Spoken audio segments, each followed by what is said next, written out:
All right. Welcome, ladies and gentlemen, to the Sideline Speaks. I guess Britt didn't show up since the Eagles My, took that. my Oh, there bad. she is. My There she bad. is. There she My, is. my bad. I don't know what happened. Like, yo, I don't know what happened. See, I called the play and Avante went left and he went with me. He was supposed to be opposite. I don't know. We got to Darius, Eric Bieniemy got us good. No, I'm playing. No, I'm just kidding, guys. What's going on? Happy Valentine's Day. Welcome to the Sideline Speaks with myself, Britne Jones, alongside Jason Collins and Kevin Walker, right here on Never Had It So Good Sports Media Network. What's going on, K Walker Jay? All is well. Happy Valentine's Day, everyone. Yeah, everything's good. We got a lot of fun stuff to talk about, so it's going to be a good show tonight for sure. I know, I'm my bad if I threw y'all off a little bit.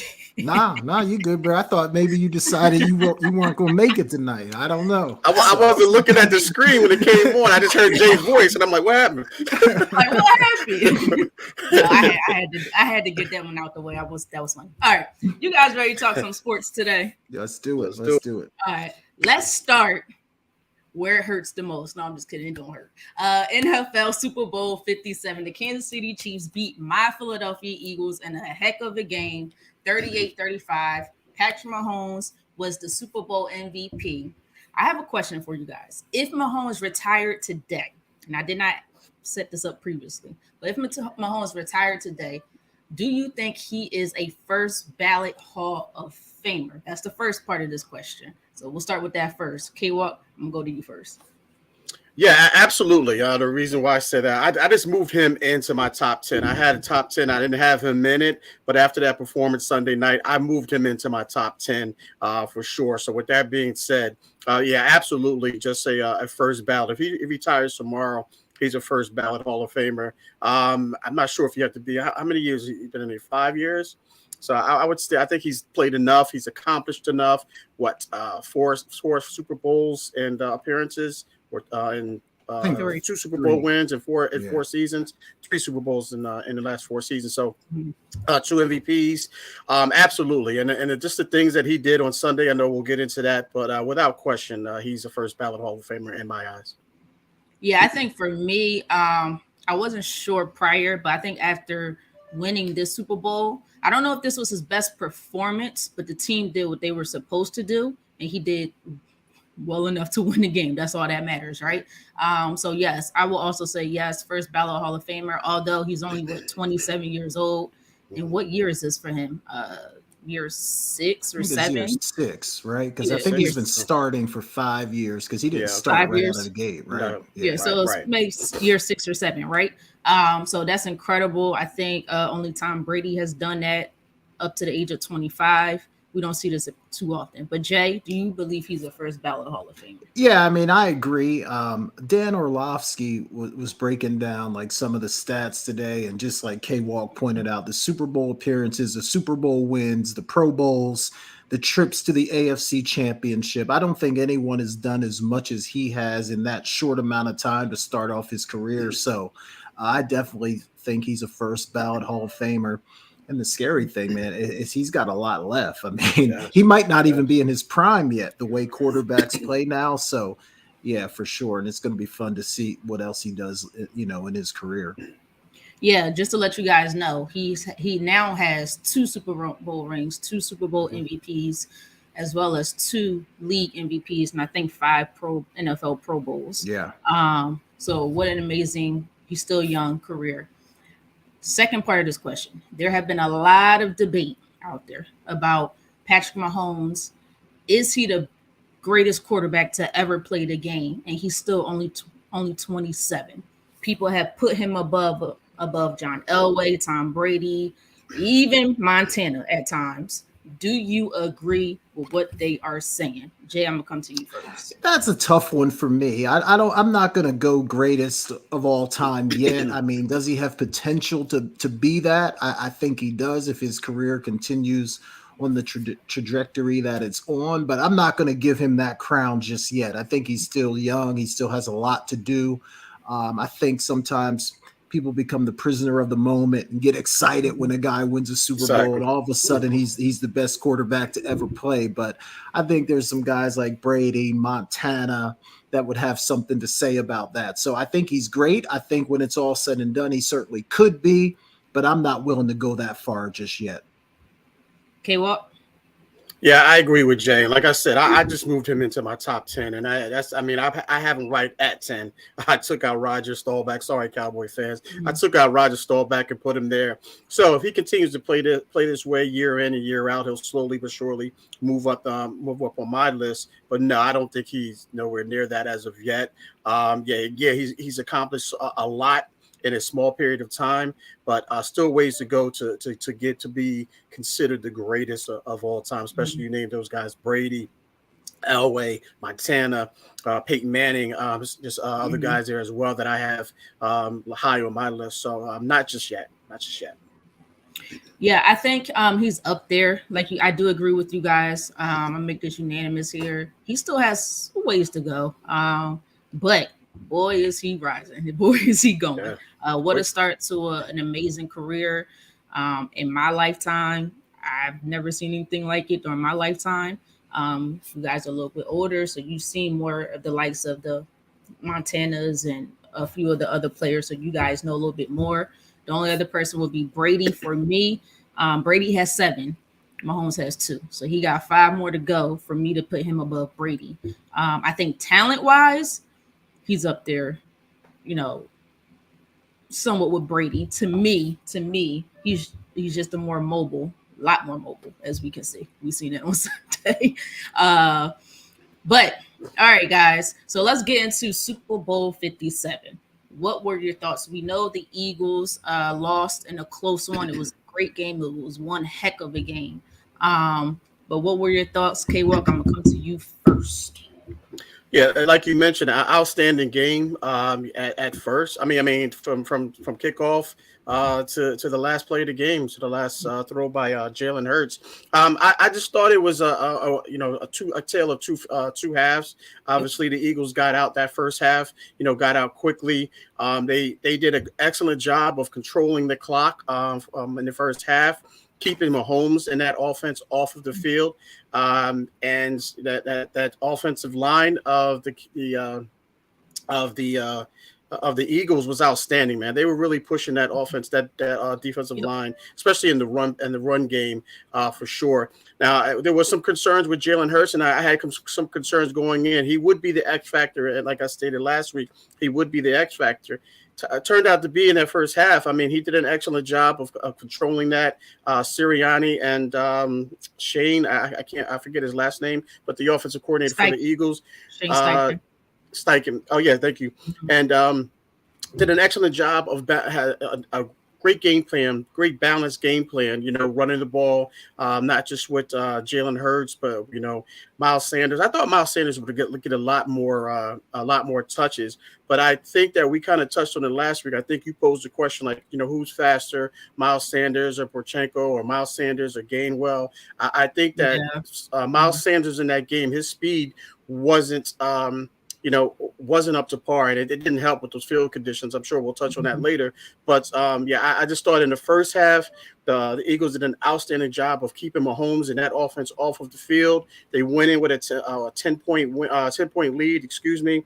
But and it looked bleak for those Chiefs, down 10. Mahomes in that last play right before the half comes up limping for sure. So tale of two halves, like I stated. The Chiefs came back that second half. They got the ball. And generally, Andy Reid did something he generally doesn't do, and that's he won the toss and he deferred to the second half. Generally, he wants to get that offensive on the field and get them going quickly. But, almost backfired him, or did backfire him in the first half because the Eagles controlled that clock tremendously. That was smart by him, though. Obviously, hindsight, after the fact, you look at it now, it worked out perfectly because it came back that second half, came out of the second half, and we don't know what kind of drugs that that Mahomes was on. I don't know if the league is going to test him. That's still up for debate. But he came out and did exactly what they needed to do, and they needed to come down there and score For sure. And they did that. And then what hurt as well is that the Eagles, I think they believe this, their first drive of the second half, they went 3 and out. So that's when you start to see the game change there. But just hats off to that offensive line for the Chiefs. 0 sacks. Did not give up 1 sack, and that's surprising for that. For that offensive line and that defensive line as well. But then you saw they started to take advantage of Bradbury, take advantage of that going deep on those guys and making that back end work. And I said that would be the key to the game. I felt that was their weakest point. That's how you had to attack the Eagles. They did that, and then ultimately that run opened up, and then those not trick plays, but some very well-designed plays as well at the end. Then ultimately, Beckner kicked the field goal, and then as I say, the rest is history. Yeah, I agree. Tell it 2 halves. I don't think it was them throwing over deep. I said the quick pass, intermediate routes, them little short routes with the Eagles, and that's what happened. Because what happens is, and I've seen this all throughout the year, Eagles. I ain't gonna say it. We're gonna leave that alone. Jonathan Gannon, who's no longer our coach, he's not as aggressive as you would like for him to be. He plays this like shell kind of defense that's annoying. So you could beat us through the middle, you could beat us in those quick passing routes, and that was very smart, which also made it difficult for the Eagles defensive line to get to Patrick Mahomes. Patrick Mahomes had that ball out fast. And then that opened up things for the run game. But what I will say is I think Jonathan Gannon and his defense did not play. How should I say this? They were out of character. They were trying different things in this game, and I don't think you should do that going into the Super Bowl. You should maintain what you did throughout the entire season. They usually play 5-man front, especially when it comes to the run game. That's what helped them the stop the rushing of the offense throughout the entire season. Remember, they were struggling early on. They couldn't stop the run at all. And then all of a sudden, they start playing these 5-man fronts. They went and got Linval Joseph, Ndamukong Suh to help them in the run game.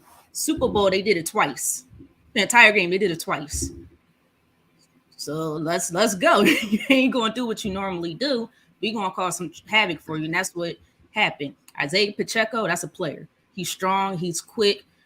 You're going to leave him open. You can't get him down with just one player. So they were a little slow, and then it was just a lot of miscommunication on the defensive side for the Eagles. They look like rookies back there. They look like they never played this game. I'm going to be honest. They look like rookies. But the first half, like you said, K-Walk, the offense for the Eagles was playing very well. Everything was flowing well. The deep ball was going well. I don't know what happened with Miles Sanders. I think it's partly of his speed, but he was gone. I don't know where he was in the second half. He may have had maybe 6-7 rushes max, I guess. I don't know if he was hurt. I'm not exactly sure what occurred, but I agree with everything that you said, K-Walk. It was a tale of 2 halves. Eric Bieniemy and Andy Reid came out and said this. He said, we went into halftime. Eric Bieniemy made some superb adjustments, some great adjustments. And as you could see, it worked because they were doing things. I was just like, follow your man. Our corners would not follow their man. It was like they was trying to peek in the backfield, see what's going on with Mahomes, but they were not paying attention to where their man was going. And they lost track of them time and time again. And that's where this Eagles defense just played terrible. They played bad. But Jay, what were your thoughts on the game? Yeah, no, I thought the Chiefs were lucky in the first half because the Eagles really had some opportunities to maybe put the game out of reach. If the Chiefs don't get that fumble return for a touchdown, they had some things really go their way when the Eagles were really dominating the first half. The Eagles looked like they were clearly the better football team in the first half. But, kind of to your guys' point, I thought the Chiefs at halftime just did an incredible job with halftime adjustments. They came out They had some great adjustments, and they really took advantage of some of the Eagles' tendencies on defense. You know, watching what they do when they see motion and then having plays to counteract that, especially inside the red zone. I thought those 2 play calls were huge. So really, I thought Andy Reid and that staff outcoached the Eagles staff in the second half, and that was the difference in the game. And then to me, the other big thing, right, is that Eagles defense, who, you know, we talked about several times, all the different players that had more than 10 sacks this year, not to be able to get any sacks or even really make Mahomes uncomfortable throughout the game. I thought that was a huge letdown by the Eagles defense. So at the end of the day, I just thought Andy Reid and Patrick Mahomes, their experience, that's kind of what put the Chiefs over the top. But a little disappointing for that great Eagles defense not to show up when it really mattered. But I really think that was the difference in the game. Yeah, when I was watching the game, and Jay, you know, I text you, it was like 10 minutes left in the fourth quarter. I was like, that's it. Because I kept watching what the defense was doing. And I'm like, there's no adjustments being made here. They adjusted slightly. And I'm like, you had 25 minutes to make a full-blown adjustment. It's not your normal 10, 15 minutes that you get. You get an extra 10 minutes on top of that because of that halftime performance. And I was just like, you're playing. I didn't like the defense all year round in the secondary primarily, but you're doing stuff that you don't normally do. And when you come into Super Bowl, you could hear the veterans that played in this game. They said you have to stick to your guns. What you do throughout the whole season, you want to make slight adjustments. You don't want to make any major changes to what how you play the defense, because that will mess you up. I think that was part of the reason they were blitzing. Jonathan Gannon doesn't blitz. Eagles fans has got on him all year long because he does not blitz enough. This game, it felt like he was blitzing, I think they said about 35-40% of the time. Normally, he's less than 20% of the time. So I'm just like, you were doing things that were a little bit out of character and you got beat by it. But Eric Bieniemy, Andy Reid, come on now. He's a Hall of Fame. Well, we're hoping Eric Bieniemy becomes a head coach. Andy Reid, we'll talk about it later, to me is a Hall of Fame head coach. But hey, it was a great game. We did not talk about Jalen enough. We're actually going to talk about him on this next question. So let's segue. Let me just say this too, Britt, because I think we got to give the Chiefs defense some credit too, right? Because in the first half, they could not get off the field at all. I mean, the Eagles are going for it on 4th and 1. They're just doing whatever they want. The Chiefs can't get off the field. You got Patrick Mahomes sitting on that sideline the whole time. Second half, adjustments as well on the defensive side, decided to put a little bit more pressure on Jalen Hurts, did a better job at getting off the field, which enabled that Chiefs offense to really get going. So I think the Chiefs defensive staff did an excellent job in the second half as well. They did. I have to give them credit. But I think it was a situation where the Chiefs really outscored the Eagles defense. I'm sorry, the Eagles team. It was just the outscoring match. And I think we all knew come in, if we get into an outscoring match, odds of the Eagles winning that are very slim to none, because you're going against Patrick Mahomes and his offense, and his Andy Reid offense. So it's a little bit tougher. But did the Chiefs, I think they got, one sack? That wasn't really the sack. Because it wasn't really one where he ran out of bounds. He counted. Yeah, because he ran. He lost the yard. He lost the yard. He was like, he jumped to the line of scrimmage. And they was like, oh, that's a sack because he was behind. That's how I got my 1 sack in high school, Jay. That's how I got my 1 sack. I pushed him out of bounds before he got to the line of scrimmage. But if we also remember in the second half, the Eagles front four, they pressured Mahomes a little bit. Because if you can remember, Mahomes went down, made this incredible pass with Travis Kelce, made this incredible catch off the ground. He said, give me that. And that's why, to me, I think he's the best receiving tight end in the league. I know some people be like, there's other people, but I think he's the best tight end in the league. Not just because he could block, but there's other things that he does like no other. All right, so let's go into the next question. In the Super Bowl, Philadelphia Eagles quarterback was 27 of 38 for 304 yards, 1 pass touchdown, 70 rush yards. I think he had 15 rush attempts or something like that, 3 rush touchdowns with a 103.4 QBR rating. Woo, what a freaking game to lose that. He had a heck of a game to lose it. Is Jalen a top 2 or 3 quarterback in the NFC? Jay, I'm gonna come to you first.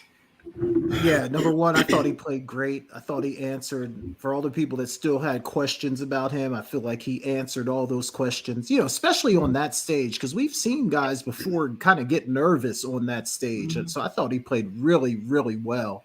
Yeah, I mean, when you look at the NFC, other than Aaron Rodgers, right, who I think probably most people would have him ahead of Jalen, I mean, you can make the argument that Jalen's probably next, right? I mean, Dak. I mean, who else is like a really great quarterback in the NFC? I don't know. So I think if you're saying is he top three in the NFC, I think absolutely you've got to have him in your top three, like Kirk Cousins. I mean, I'm trying to think of the teams that were in the playoffs. 49ers have QB like with Purdy, and like I mean, so I definitely think he's in the top three in the NFC for sure. Just the way that he's played throughout the year, the consistency. Everybody's been kind of waiting on him to fall off, and he just hasn't done it. So I think if you haven't given him his due at this point, it might just be people not liking him, because he's done everything that he needs to do on the field. So if you can't give the guy credit at this point, it's got to be something else. Yeah, I think he's only 24 years old, guys. Second year as a full-time starter, took his team to a Super Bowl in his second year as a full-time starter, only 24 years old. He didn't even make it. Patrick Mahomes was 25 when he first went. People don't remember that. He was 25. Jalen doesn't turn 24 until next football season. 25 till next football season. He was dropping dimes. He was dotting his Chiefs defense up. He just got outscored in the end because of the Eagles defense couldn't make one stop, unfortunately, in that second half. I'm proud of this kid. I really am. The way he carries himself, he's very humbled. If you ask me, he is absolutely a top 2 quarterback in the NFC right now. I put Aaron Rodgers ahead of him, mainly because of his pure talent and skill, and he's way more experienced. I respect Dak Prescott, but I just don't think he's there. And the improvement that Jalen Hurts has made. Remember, coming out of college, people thought he would be a backup quarterback. They couldn't see this, but he was on point with his accuracy. I just read a statistic today that he led the league in being most accurate of 25 plus yards down the field. He was first in accuracy, first in completions, and first in touchdowns, which is amazing. But K-Walk, what are your thoughts?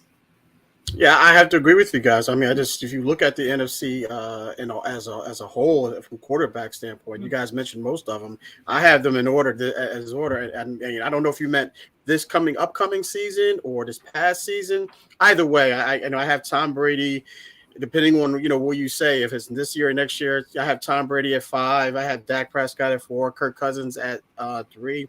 I have Jalen Hurts at 2, and I have Aaron Rodgers at 1. I just don't see anyone better than better than Jalen Hurts, other than Aaron Rodgers. And then those guys I mentioned are questionable at best. And you see Kirk Cousins, what he did in the playoffs. You see what Dak did in the playoffs for sure. Tom Brady. See what he did. He was skipping rocks in that wild card game, and then Jared Goff and Justin Fields, I put them there. And they weren't anywhere near the playoffs. So I definitely think you talk NFC.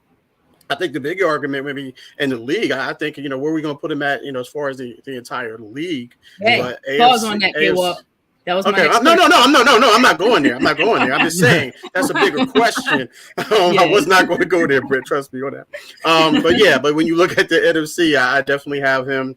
I definitely have Jalen Hurts right behind Aaron Rodgers, and that's close because Aaron Rodgers right now is kind of he's getting up there in age. I think as a whole he has a bigger arm. I think he's you can argue he is a little bit more mobile. A lot of people say, well, Jalen Hurts is a running quarterback, but Aaron Rodgers can move just as much. He just doesn't have to run as much. So, I definitely put Jalen Hurts at number 2. Yeah, so that was top, 2 or 3, because we all agree Aaron Rodgers might be a little bit better right now. More experience, been in the year longer, won the Super Bowl.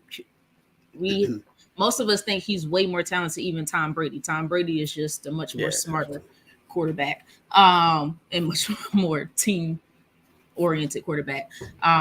So let's think about the NFL. Do you guys put him in your right now after watching the Super Bowl and what he did in your top 5, I would say 6, top 6 quarterback in the entire NFL. I know there's a lot of big time AFC quarterbacks. So if you get, I know, take a couple seconds, think about it. Let me see who I want to go first. I'm trying to see your face. Who's still thinking? Go to Jay? K-Walk first. K-Walk, I'll go to you first. K-Walk, I'll come to you first. I think I'll put him at. I'm just thinking right now because there's like 4 jump right off the bat Yeah, for we me. gotta think this one through, right? Yeah. So Patrick Mahomes, I'll put it, but I won't put him at 6 or 7. I think I might put him at 7 at best, but I think I'll put him at 8 behind Aaron Rodgers, behind no particular order, but just behind these guys. Patrick Mahomes, Aaron Rodgers, Josh Allen, Joe Burrow.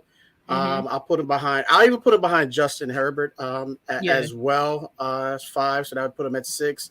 Lamar Jackson. I'll put him behind Lamar Jackson. I know I'm forgetting someone right now, and it's up in the air with me with Trevor Lawrence. That's why I said I'll probably put him at 7, maybe 8 with Trevor Lawrence. I think Trevor Lawrence is going to be the same type of quarterback that Jalen Hurts ultimately will be. I think he has a better arm. He can run that read option just as well as Jalen Hurts. I know I'm missing somebody. I know that I'm missing somebody right now. But those are the ones that just jumped off the bat for me. So right now I'll put him at 7 in the entire league. I think I'll put him at about 5 or 6. I'm gonna say 6 because I do like some of those names, and I think if he continues to go. We don't know his ceiling after the Super Bowl. I don't think we really know what his ceiling is because we thought one thing about him. Now most people are looking at him completely different. So right now I'm gonna say 6. I like him better right now. Josh Allen got to show me stuff. I know he has a strong arm, and I know people are gonna look at me and be like, "You are out of your mind." And I love Buffalo. I actually like a lot of the AFC teams. Let me be honest. But I just don't know if he could get it done in a moment. Can he get it done in a moment? And that's the question. Jalen Hurts has shown us that he could get it done a little bit more in the moment. As of right now, he's still only 24, so you never know. This fluctuates, guy. I go back and forth, right? So don't keep me on this next year. But right now, I'm gonna say 6. Jay, what do you say? It's tough because I think Mahomes and Burrow and Rodgers are no-brainers. I'd have them ahead. Josh Allen, I kind of agree with you, Britt. I think people jumped on that bandwagon maybe a little bit early, and I think he is a little bit erratic, but I think those two guys are definitely close. I feel like Jalen plays with a little bit more poise for sure. But you're right, K-Walk, guys like Lamar Jackson, Trevor Lawrence. I mean, do you put Jalen ahead of those guys? I think Trevor Lawrence has a really high ceiling. For sure. Justin Fields. I mean, so I agree that 6-7 range, probably somewhere in that range. You all right, Jay? Get yourself together. It's okay. But no, I mean, just to be the fact that we put him in 6-7 range right now, just think about it. Most people didn't even have him probably in his top 15 prior to this year. So that's really incredible, and kudos to him. All right, guys, we're going to move on from the NFL to the NBA because last week, unfortunately, most of the trades happened last week. Our show was Tuesday, Tuesday. There were some big time trades, and we want to talk about probably the biggest one of last week. So last Thursday, prior to actually last Thursday, Kyrie Irving, as we know, was traded to the Mavs. Then last Thursday, the Brooklyn Nets finally decided to trade Mr. Kevin Durant to the Phoenix Suns. Wow. Jay, you still a Brooklyn fan? Nope. I'm a Suns fan. You got Ben Simmons. You got to stay up late now, Jay. I know. But what were your thoughts on this trade? And do you think the Suns are now the team to beat in the West? I won't say the entire NBA just yet. Right now, I'm just going to say in the West. You know what, Jay? I'm going to come to you first because, you were the Brooklyn Nets fan. Yeah, I was a Brooklyn Nets fan. I'm now a Suns fan, a committed Suns fan, I might add. Committed. Yeah, look, I'm happy, man. Look, I think this is a great roster. I think it's a great opportunity for KD. Because last week I was thinking like KD might end up being a guy who's super talented, won a couple championships in Golden State. But when we look back on his career, we're going to say that he underachieved. Now I think going to Phoenix gives him the opportunity to change that narrative. I think they're definitely now the favorite in the West with him and Booker and Chris Paul. And I think the nice thing for KD, because we know he's not a great leader, he doesn't have to assume that role. Chris Paul is going to be the bona fide leader of that basketball team. Yep. And KD can just hoop, which is all he really wants to do anyway. And yes, there's a lot of pressure on him, but I just feel like he's got the kind of game that can just answer the bell to all that pressure that people are going to try to put on the Phoenix Suns. So I like them as the favorite in the West, and I think this was a great move for KD. You know, he made a bad decision going to Brooklyn and hitching his wagon to Kyrie. This can make up for it. So I'm happy for KD, and I'm proud to be a Phoenix Suns fan today. Oh my God. Now wait, okay, well, before I come to you, how long has this man been a Nets fan? He's been a Nets fan for a while. Since Derek Coleman. I liked them when they had Derek Coleman. Really? You've been that long time? I thought it was just a collaboration. No. And then I went away. Obviously, I was a Bulls fan when Jordan was there. Right? Oh, so you talking about way now? Okay. Just recently, when KD went to the Nets, I became a Nets fan again. But yeah, it's over, Britt. I mean, that's over, and I'm moving on. He's a KD fan. We can't knock him for that. He's a KD fan. That's I can't knock you for that, Jay. You don't want to stay with the Nets. They got Spencer Dinwiddie. They got Cam Thomas. Yeah, I mean they got say the next name. They got Mikal Bridges. No. Say the next. Say the name you really want to say. Cam Johnson. They got Seth. The other Seth. I can't do it, Britt. Seth Curry. I can't do it. K-Walk been wanting me to get. They got Ben Simmons. I know a sinking ship when I see one. I got to get off that thing. He really is coming off the bench. Maxed out player coming off the bench. Oh boy.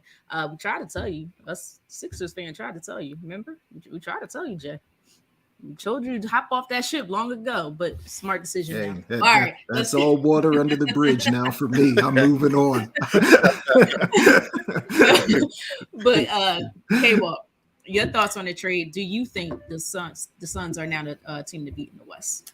Yeah, you know what? They got to stay healthy. Obviously, I mean that's what any team. To be honest with you, we know Chris Paul's getting up there, and Devin Booker's hurt as well. Yeah. Then KD's coming off of that injury. So if these guys can stay healthy, I think it's a great collaboration. Jay mentioned, I made a great point, which I was going to make, is that KD doesn't have to worry about that pressure. He doesn't have to be that guy. He doesn't have to be that leader. We all know CP3 is obviously the best leader on the team, and possibly arguably in the league itself. He's part of the Players Association there. So he's obviously the leader there. And then you got DeAndre Ayton there too. He signed that extension in the offseason. So I like those four and everything that they have around them. So it's a great mix. None of these guys are ball dominant guys. I mean, I think KD can work without the ball very well. Yeah. He's shown that when he was in Golden State. So it's going to be scary. And I was watching Denver last night. I thought Denver might have been the team that out of West. I know it was only one game. It was against my Miami Heat. But I wasn't too impressed with Denver overall. Nope. Overall, I'm not too impressed with them. So with that being said, and then you got the Mavericks, and I watched the Mavericks last night. Just Kyrie and Luka just going back and forth, just playing all-star basketball. I don't see how that's a long run, to be honest with you. They may be able to gel down the road. From right now, what it looks like, it just looks like two guys out parking. I mean, in the park, they're the two best players, and just grab whoever around you to get the victory. But they wind up losing that game anyway to Minnesota. So with all that being said, I do like Phoenix. I think Phoenix is the favorite right now. They all stay healthy. I think these guys can gel together. It really looks like a good fit for KD and the Suns. Yeah, K-Walk, I'm going to agree with you. Denver, you try to give them credit because I think they have the best record in the league right now, not by much. It's Boston will be right back soon. It keeps going back and forth. But I think they're more of a statistical team. Yeah. They focus on a lot of statistics. Jokic, he get those assists, he get the rebounds, he can score a little bit, but they get a lot of statistics. They're not a pure dominating type of team. No. The Celtics can dominate you. The Milwaukee with Giannis, they will dominate you. Seth or Golden State, they're dominating all in different ways, but they will dominate you. Denver, they're like finesse. I guess they're cool to see. They're exciting in some ways, but to me, they're more numbers based. Yeah. You know, we pass 1,000 times and then shoot. Oh, we could beat you that way. But when it comes time for playoffs, it doesn't always work. That's why they always get knocked out in the first round. And they're not the best team defensively, by the way, neither. But as far as this KD trade, whew, it should have happened last year, but it happened this year. It's probably better that it happened this year because DeAndre Ayton is still there. Because remember last year they had that whole situation. But like you said, K-Walk, nobody doesn't need to hold on to the ball for about 10 minutes. Like a Kyrie or a Luka, they will share the basketball very well. You just said KD could play off the ball. Great. He's not the best defender, but he's long and he will make a big impact on the defensive side of the basketball. But like you also said, it's all predicated on health. As long as they stay healthy, I'm in agreement with both you guys. You know, I had to think about it for a little bit. They are the best team in the West and probably in the NBA. We really think about it. The only thing, I don't want to go too far above the Celtics or Bucks just yet because of depth. I still got to see who's behind them. So that's going to be the key point there. Yeah. I'll tell you what, the Bucks picking up Crowder, that was like a big time pickup. So I think you're right. I'm not willing to say they're better than Boston or Milwaukee yet, because they did lose a lot from their bench to get KD there, but it's going to be fun. There's no doubt about that. They're going to be fun to watch. Yeah, and the Celtics picked up, I forgot who they picked up, but they picked up, was it Mason Plumlee that they picked up, or is that the Heat? I'm not sure. No, we didn't make any moves. Yeah, the Heat didn't make any moves. No. I can't remember who they picked up. Oh, no. It was his name's not coming to me. He's a 3-point big. He shoots the three a lot. He was from OKC. That's who it was. But that was good for behind Al Horford and all them, because Al Horford's been injured a lot this year. So I think that was good for that. All right, guys. So another question about KD. Do you think KD likes the pressure of being the anchor of a team? He's been with the Nets, been with OKC, didn't work out. Then he moved to Golden State. Now he's with the Suns. Do you think he likes to be the anchor, the main guy on the team? K-Walk, I'm going to come to you first. Yeah, I kind of touched on it a little bit earlier when you asked me about the Suns being, but to elaborate on it, no, I don't think he does. I mean, Jay kind of mentioned it, alluded to it a little bit there. You see him, collaborating with these guys. He goes to Golden State, and then he goes to Brooklyn. I can't say he did that in OKC. They just drafted those guys really well. They just got those, with Westbrook and Harden and KD at that time. But yeah, it seems that he seems to shy away from being that guy, having all the pressure put on him. That's why he's never, if you ever notice, he's never in the GOAT talk, or never in that talk, because we know that LeBron will take over that. We know other guys, even guys in the league right now, want that pressure. They want that title thrust upon them, not just to ask for it, but they go out there and earn it, and they demand it. KD is the total opposite. KD's I got a good game. If you surround me with the right pieces and you surround me with a complementary of other stars, let me do my thing. As long as I can do my thing and there's no pressure on me, then our team will be fine. And I think that's where it fell apart in Brooklyn, especially with the whole thing with Harden wanting to be out of there. Then Ben Simmons comes in there and he doesn't play. And then Kyrie's doing his thing. So KD started to feel that pressure. And then when Kyrie goes out, when he's traded to the Mavs, now KD's like, oh man, this is all on me now. Even though we got some nice pieces around us, I don't want that pressure. So I think he ducks and hides, from that pressure for sure, without question. And I'll tell him to his face that you're a pressure dodger, brother. Dodger. Okay, well, I agree with you 100%. Look at OKC. He had the opportunity to be the leader there. Didn't want to. He's the most talented guy on your team. Doesn't matter which team he goes to. He's the most talented guy by far. It was Russell Westbrook. That clearly didn't work out. He goes to Golden State. We know who the leader was there. The anchor is there. That's Draymond. Then it's Steph Curry. I always get the brothers' names mixed up, but Steph Curry goes to Brooklyn. Why did he even go to Brooklyn? Brooklyn actually wanted him. Right. He wouldn't go there because of Kyrie.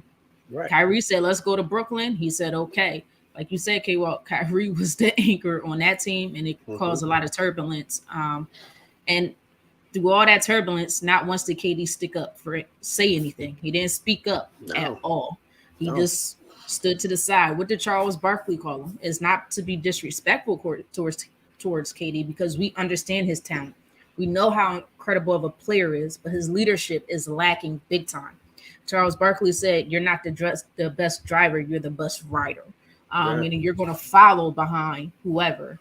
I mean, kudos to him. It's worked out, right? He's getting paid. He got some rings, and that's what you want as a player. So it's worked out to him. But no, he does not like to be have the pressure on him to be the anchor of a team or the leader of a team. But Jay, your thoughts? I think I'm going to disagree slightly. I think there's a difference between having the pressure and being the leader. Like when you're as good as KD, you've been the best player on your team probably since you've been 5 years old. So I think the pressure of being the best player and being the anchor of the team, like when it's money time, give me the ball. I don't think KD has any problem in that role. Now, if we're talking about leadership and leading the team, then yes, I agree 100%. That's not a strength of his. We've seen him try to do that and it hasn't gone well.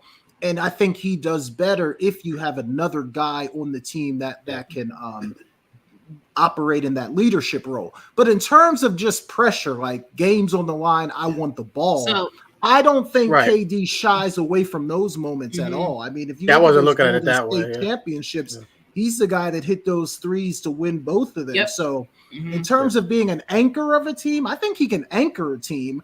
I just don't think he can lead a team.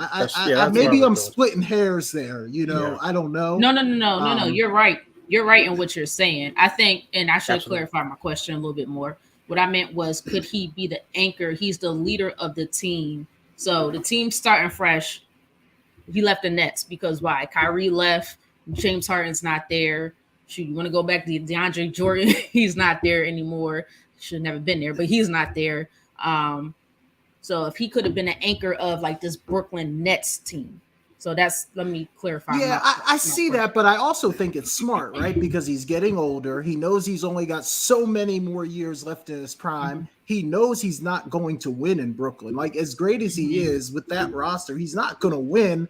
So I wouldn't want to stay there either. Like, so is that him running away from the pressure? I don't look at it that way. To me, that's just being smart, saying I can't win here. I need to go somewhere where I can win. And we've seen other guys do that as well. So I don't necessarily knock him for leaving Brooklyn because he knows with that roster, even if he goes out and gets 40 a night, they're not beating Milwaukee. They're not beating Boston. Yeah, you know what, Jay? Go ahead, Britt.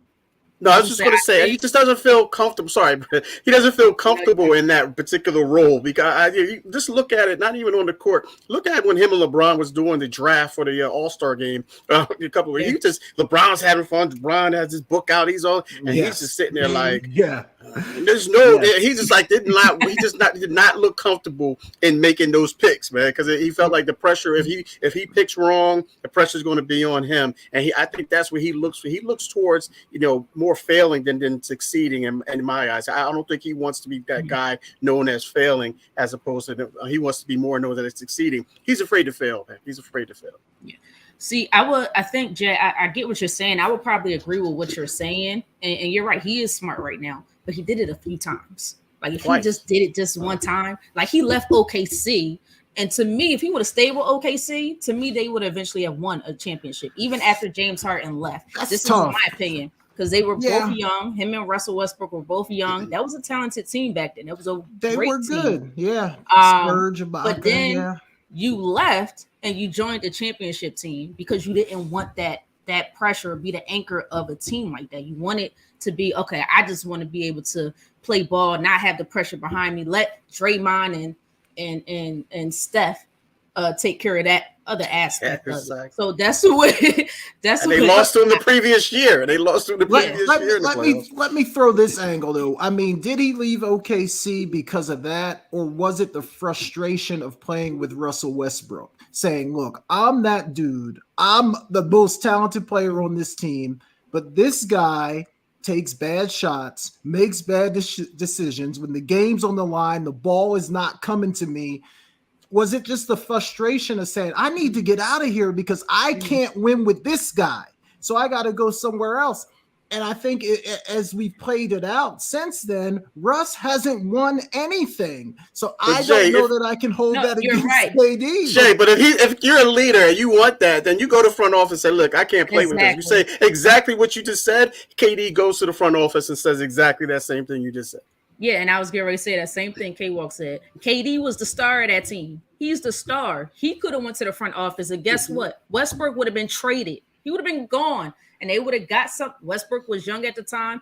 They probably would have tried to get Steph Curry over there or someone, because at that time Westbrook was a top tier talent. Yeah. So sure. Yeah, I mean. I definitely hear that, but we know I feel like it's hard to knock the decision to go to Golden State. I feel like it's hard to knock the decision to go to Golden State because they won. I mean, he won 2 championships there. Now, if we want to knock his decision to leave, I'm with you there, but I don't know that I knock his decision to go. He came out of it with 2 rings. It looks like it was a pretty good choice. No, you never knock a decision. But what I'm saying is the Golden State Warriors were already a championship team. He joined a championship. They beat him, and then he joins them. Bus rider, Jay. Bus rider. So he's a bus rider. I really disagree. I disagree with that Barkley comment. I think if we really go back and watch Golden State, KD was the best player on that team. I mean, people can say Steph Curry was driving the bus as much as they want, but they didn't win the year before without KD, and I don't believe that they would have won. They wouldn't have beat LeBron and Kyrie if KD wasn't on that team again. So Charles could say he was just riding that bus, but I don't know. I mean, he was a leading scorer. He was the MVP twice. That sounds like a guy that was driving the bus to me. No, I think they would have won another one. I don't know if they would have got 2, but I think they would at least got 1. And as you've seen last year, when we thought they was just out of it, or K-Walk didn't. K-Walk was like, I'm riding with Golden State. They sure enough went with that same team without KD basically and won last year against a young, stout Boston team. So, hey, Jay, you know what? I'll give him the title of the bus driver, but he doesn't like to drive the bus in congested areas. He likes to drive it in the open road. Now I'll give you. How about that? I could probably get with that. All right. We'll save that. All right, guys. Last question. Before we go to break, I did not provide you guys this question, so try to do it to the best of your abilities. But as we know, it is off-season time. Jay, just pick whatever team you want to pick, because we know your loyalty to one team is just not quite there. It is off-season time, so I need to know, what does your team need to do to improve for next season to either get back to the Super Bowl or get to the Super Bowl?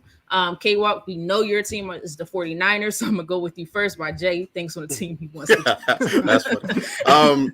I just think that we just have to, our quarterback just has to stay healthy. I wholeheartedly believe that. And in my opinion, it's going to be Brock Purdy. The timetable as far as his return goes, it keeps fluctuating. It goes from 6 months to him being out the entire year. So and we saw Trey Lance go down. We saw Jimmy Garoppolo go down. I know Jimmy Garoppolo is not going to be in the equation, but nonetheless, I think the 49ers just signed some of the pieces that they have as free agents, a couple of linemen here, a couple of pieces there. But just overall, I think they'll get that done. That's a no-brainer there. But I just think overall, the 49ers quarterback just has to stay healthy. I'm curious to know how your defense is going to be now. I know they're still going to be a top-tier defense, but you got a difference coordinator. I'm just curious to know what his defensive strategies are. So that's, to me, is going to be interesting as well, because, D'Amico Ryans – he deserved that head coaching job. Yeah, for real. Wilkes is going to be. I think Wilkes is. It's always different. Yeah, you had the talent, so I think that talent is going to. No, I'm saying Steve Wilkes, the coordinator from the Panthers. I think he'll be all right. I think they had a top 10 defense or somewhere around there. And that's what I'm saying. That's what I'm saying. Yeah, and plus you had the talent, so whatever he puts out here, to me, you'll still be up there. But Jay, did you determine the team yet? I'll just You want talk me to go about the next? Cowboys. I'll probably make my official team announcement in August, like before the season kicks off. But like if we're just thinking about the Cowboys, I think they got to do something with Zeke. I think he's done. If you're going to stick with Pollard, that's great, but you need another guy to help out there as well. And then I'd like to see them do something with their secondary. I think they're pretty good in the front seven, but that secondary, I think they need to shore up some things in the secondary. And I think if they can do that, the Cowboys are going to be right back in the mix next year. So just a couple of tweaks, and I think they'll be all right. They say that every year, Jay. They say that every year. 1 year is going to come true. You got to get over that hump now. All right. My Eagles, let's see. We lost both our coordinators today, so that's going to be interesting. Yeah. I know they're looking to hopefully promote Brad Johnson, the quarterback's coach, who's been with Jalen Hurts since he was however old, for a very, very long time. And he's helped to develop a lot of quarterbacks that's even in this league now. So I think he'll be okay. It's going to be interesting to see who our defensive coordinator is. I'm going to be honest with you guys. Thank goodness. I told you guys prior, I've been waiting for Jonathan Gannon to be gone last year, his first year, because he's just too safe. I don't want to see Eagles fans. We love that Jim Johnson days where we were aggressive. We were the headbangers. We go after it, Buddy right? Ryan. But being disciplined while doing it. Jonathan Gannon is just too safe. He likes to play that shell defense. You kill him in the middle. Like we've seen what just happened. But no, I think on the defensive side of the ball, we are losing some significant pieces. We have a lot of free agents. I think they said they're definitely going to do their best to re-sign Gardner Johnson. I'm sorry, guys.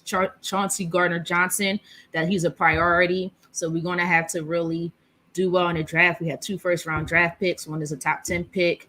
That defensive side of the ball is going to be very, very vital. The offense, we're pretty much set. We still have Jalen Hurts. We know who our quarterback is. Offensive line. Hopefully Jason Kelce comes back. If not, I do like Cam Jurgens right behind him. AJ Brown. They're all under the age of freaking 25 years old. So they're going to come up together. The only thing we probably need to focus on is a running back. It seems like Kenneth Gainwell will focus on that. But I think we're safe to say we have a bright future, which I'm excited about. Yeah. But all right, guys, we're going to head into our first break. Jay is going to take over.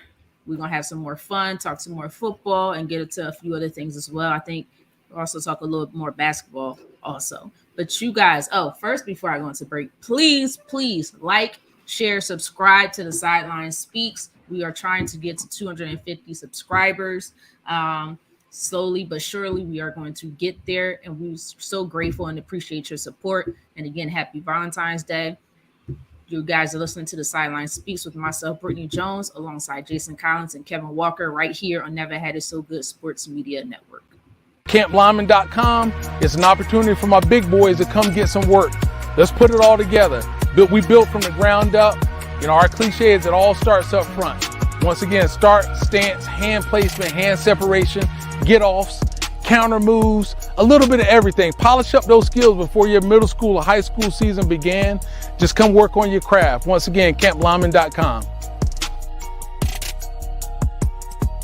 You're inside Never Had It So Good Sports Radio with Princess Cooper, Tim Moore, David the Duck Riley, Jason Collins, Shoshana Cook, Britne Jones, Travis McGee, Eric Scott, and Kevin Walker. We make it easy to talk sports. All right, welcome back to the Sideline Speaks. Britne Jones, Kevin Walker, and Jason Collins. We certainly thank you guys for listening and sticking with us. We're going to talk a little bit more about the Super Bowl, then get into some other fun topics as well, so stick around. Guys, we haven't talked about it yet, and it wasn't on any of our pre-show list, but let me just ask you real quick. We don't have to take too deep of a dive into it, but what did you think about the holding call? There's been a lot of talk about it, the call at the end of the game. Was it holding? Was it not? Mm-hmm. Do you make that call? Do you let it go? K-Walk, what say you, man? How did you feel about the holding call and the impact that it had on the game? Yeah, as a former receiver, man, I definitely thought, and not that he hold him once, he held him twice. So yeah, I definitely thought it was without question it was holding. Should he have thrown it? Yeah, it was holding. It was clear as day. Like I said, he might have gotten away with the first one. But once he grabbed him the second time, I think that's what ultimately drew the flag. I get it; it was at a crucial point of the game, but they did get away with one in the first half. In the second half, with was Juju when they with their pass interference. I think it was 2nd and 7 or 2nd and 3. I forget exactly what the down and distance was, but it was in the second half. I mean, the first half on the last second quarter. So they got away with that. That was clear and obvious pass interference. This one was clear and obvious. I don't know, a lot of Eagle fans and a lot of fans out there, not just Eagle fans, but I've heard even Giants fans and Cowboy fans say that wasn't a hold. Don't call it there. The NFL is rigged. What was you supposed to do? He held him twice.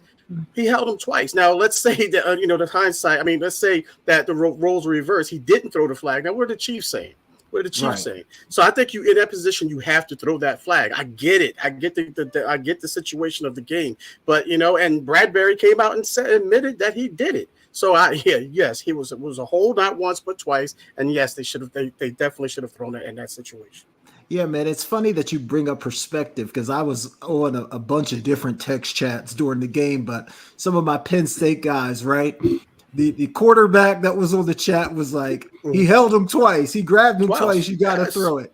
The defensive back on the chat was like, no, you can't make that call. So it's all about perspective. But I do agree with you. I do think it is a penalty. I don't think there's any doubt he grabbed him. But you just hate to see it. You hate to see the call because it just changes the whole momentum of the game. But I get it. I mean, I get it. I understand why people don't want to see that call, but I also understand why the referee felt like he had to throw the flag. But to your point, K-Walk, I don't think there's any question that he grabbed him, right? Yeah. The question is, should the ref throw a flag in that situation? Mm-hmm. I hate it, but I understand, right? I hate it, but I understand. I mean, Britt, what say you? Well, first of all, what my sentiment is, there are some fans that are upset, but then I think the majority of Philadelphia fans understand that's not the reason why we lost the game, though. Yeah. So that's what I like this year about our fans, because normally we doing pitchforks throughout the whole entire thing, but no, it was a hold. He alluded to it at first. I was like, I didn't see anything, but I did see the little tug on the jersey. I didn't really see the second hold. I really did. I know some people say he had his hand. When I seen the front view, I was like, that's not really a hold there. And then somebody said, well, he wrapped around. Then he said he wrapped around his body. I said he didn't wrap around his body. He just had his hand on his body, but he definitely tugged him in the back. Yeah. I think it is a flag. It's a flag. I think the problem is if you look at the entire game, right? If you really pay attention, there were holds on both sides. The Chiefs were holding some of the receivers on the Eagles side, didn't get called. A lot of the corners on the Eagles side was holding the Chiefs receivers. Those didn't get called. So it kind of sets like a tone for the players. Well, they're letting us play. They're allowing us to be physical. So I think that's why a lot of people got upset for the most part. Why call it? If you didn't call it over the course of the entire game, he held him twice on one play. That's there why. Was. I understand what you're saying, K-Walk. Yeah. I get what you're saying. Let me finish. There was a big face mask. I seen where somebody grabbed Jalen Hurts' face mask. That didn't get called. So the thing is, if you haven't called it throughout the course of the entire game, you're setting a tone for the players where we could play. So I guess at the end, instead of Bradbury just playing smart and understanding the situation, he figured he could just tug, and he admitted to it. He took accountability for it, which I respect, because we know some players in this league don't do that. It's complain and whine all the time. But it was just in that moment. Why call it then when you should have called it maybe 5 times, 10 times in the entire game? Because as we know, you could call a hold on every single play. That same play I watched, the Chiefs offensive lineman held, I think it was Josh Sweat. He got underneath his pads. They're not going to call that. Got underneath his pads. But what I'm saying is, K-Walk, don't do that. Let me finish. What I'm saying is, it's just that moment. I think that's the biggest thing. it was, to me, it was a whole, that's not the reason why the Eagles lost in the first place. I think people were just excited how good the game was going. They wanted to see if Jalen could potentially get it done on the other end. So, and it, because it was one of the, most people are putting this in the top 3 Super Bowls of all time. So that's how exciting the game was. So I think that was the situation. Yeah, it definitely led to like an anticlimactic ending. But I agree. Like if you look at it, definitely a hold. And who knows? I mean, does Juju get to that ball if he's not held? I mean, so I get why the rest called. I didn't in the moment. I didn't like it, but when I went back and watched it a few times, I'm like, okay, I get why they had to make that call. All right, let's talk about just generally speaking, K-Walk. Other than Fletcher Cox's outfit that he wore, I missed it. What was the biggest surprise I'm about to of look the it up while Super you Bowl talk. for Go you? ahead. Yeah, go ahead and look that up. Oh my Rick. God, Man, I can't get that. I can't unsee that. I can't unsee that. I don't know. I keep hearing styled about that, it. brother. I don't know what he was thinking, but at some point you just got to say no to some of his stuff, man. But Yeah, other than that, K-Walk, what was the biggest surprise for you in the Super Bowl? Yeah, I guess because no one said anything about it. You know how those guys are on the Chicago. Yeah, that's it. Yeah, He look like he going to the prom. Like he's somebody's date for the prom, the female date for the prom. Somebody's My bad. I love you, Cox. somebody's You like a grandma, prom something. Yeah. I mean, I think the biggest surprise is we kind of talked about it earlier in the show. The biggest surprise is that the Philadelphia Eagles defense had 0 sacks. Had 0 sacks in the game, and that's saying a lot. I mean, if you said, okay, if they go in there and say, you know, the Eagles are going to get 0 sacks, there's no chance they can win the game. But even with 0 sacks, they had a chance to win the game at the end. So I think that was the biggest surprise. Or you talked about it, Jay. You mentioned it, that they had 4 guys that had 10 plus sacks, and to not have a sack against that offensive line, not trying to put them down, not trying to disrespect that offensive line of Kansas City, and with a gimpy Patrick Mahomes, there's no way in the world you're going to tell me that they were going to go leave that game with 0 sacks. So that was the biggest surprise for me. Yeah, me too, K-Walk. That Kansas City Chiefs offensive line being able to sort of hold back that Eagles front was definitely the biggest surprise to me. I mean, we talked about Riddick on this show over the last couple weeks. There was a point, I think it might have been the 3rd quarter or something. I was thinking to myself, like, have they called his name at all today? So just the Chiefs' ability to sort of hold off that Eagles front was definitely a huge surprise for me, because I really thought the Eagles off defensive front would have had a bigger impact on the game. But Britt, what say you? What was the surprise for you? Well, first of all, Patrick Mahomes is not hurt. He played that Paul Pierce thing real good, didn't he? Because I seen him running. I'm like, hold up, is he running normal? He was running during the course of the game. When he went, I think he went into the locker room. He was running normal, and then he came back out of the locker room. And I was like, well, what the heck did they do? What they do? I know they didn't just wrap his ankle, but that was smart. No, I think for me. To me, that wasn't the biggest surprise. It was a shock, but it wasn't the biggest surprise. To me is this is the Super Bowl, a big stage. And for players on both sides of the field, on both teams to complain about how bad that field is. And you could see it. I seen Chiefs defensive end slipping, trying to get to Jalen Hurts. I seen Eagles defensive end slipping, trying to get to Patrick Mahomes. I know Kenneth Gainwell slipped. The Eagles kicker, as we all seen, almost twisted or broke his ankle on a one kick. So I think to me that was the biggest surprise, because it's such a big stage. That's something that players should not have to worry about whatsoever. You should not have to worry about changing your cleats or doing whatever. That field should be good and ready to go and solid. And we've seen it during halftime. How many holes were they patching up during halftime? We've seen it, I think, right before Rihanna performed. They just kept. I think for me, that was the biggest surprise, that field just wasn't ready. Yeah, it's inexcusable, right? It's inexcusable. Yeah. Super Bowl, biggest stage, everybody in the world is watching, and guys can't even have solid footing. I mean, somebody needs to be fired over that because that really is ridiculous. K-Walk, we talked about Andy Reid earlier, the adjustments at halftime, really the coaching clinic that I felt like he put on in the second half, along with Eric Bieniemy and the rest of the staff, obviously. But, the head coach always gets the credit. Is he top 5 for you now, K-Walk? Has he moved into your top 5 coaches of all time? I mean, he's been really good for a long time, leading the Eagles to all those NFC championship games, getting them to a Super Bowl. If T.O. isn't hurt, who knows? Maybe they beat New England when he was with Philly. Now he's got a couple of Super Bowls with KC. I mean, has he inched into your top 5 coaches of all time? No, Jay, and it's funny you said that because when you first said that, my mind immediately went to the Eagles and what he accomplished with the Eagles. Had he pulled that off with the Eagles, I would say yes, Jay.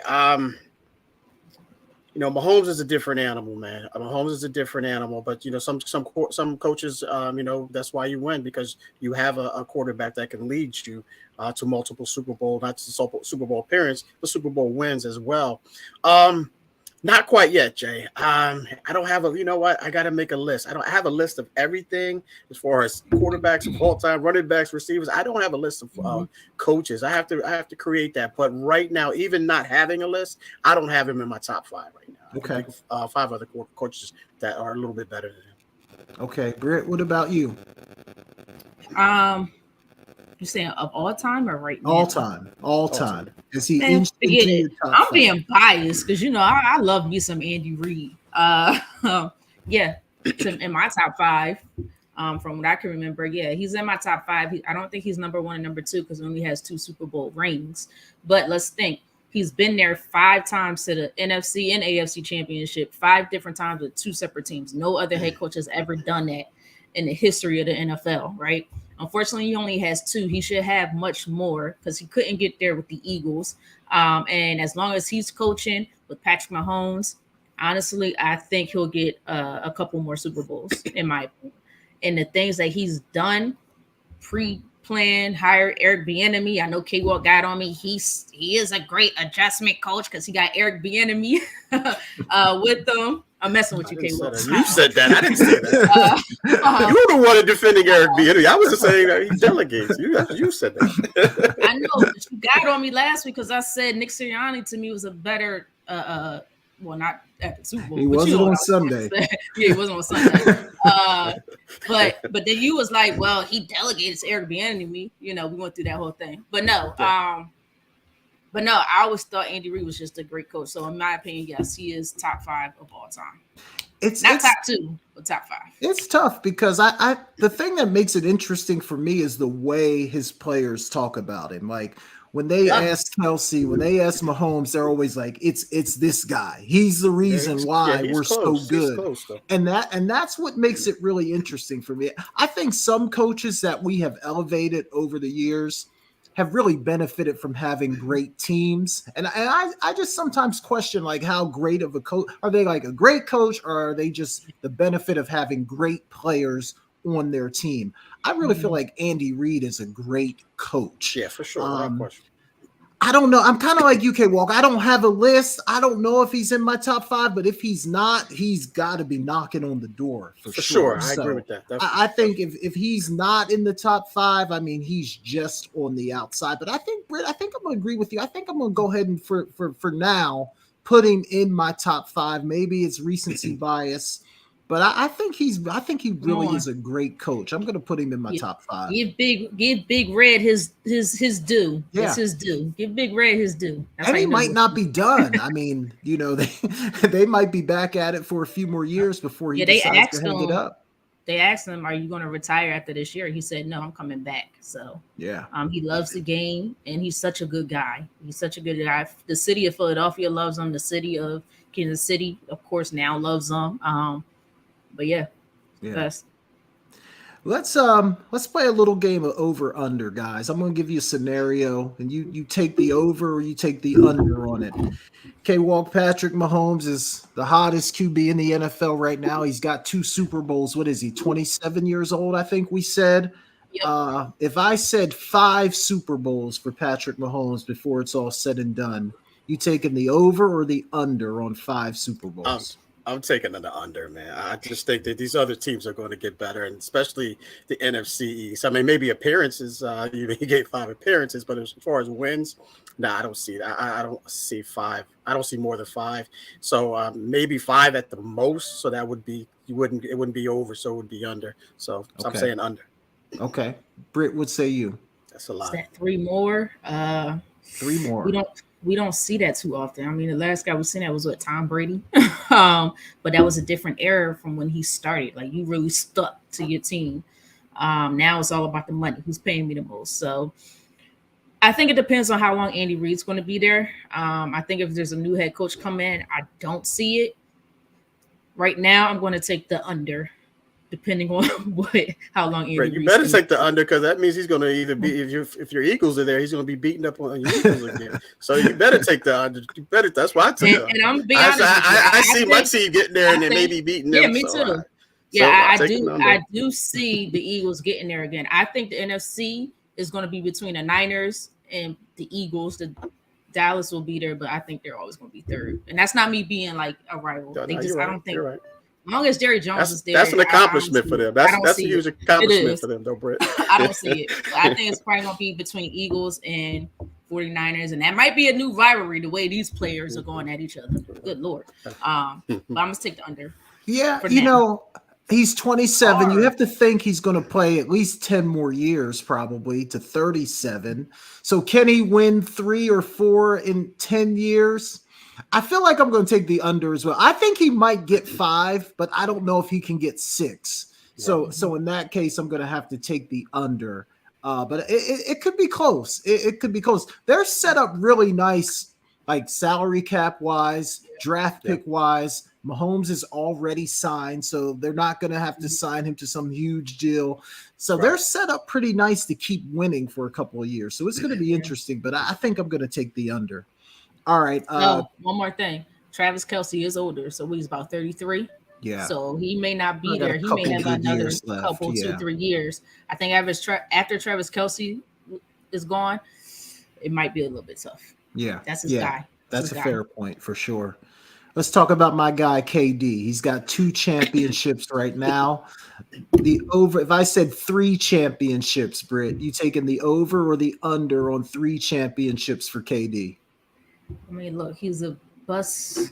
Okay, you want me to say bus rider? I'll say bus driver with open space, no traffic. he on the Texas roads. That's just wide open.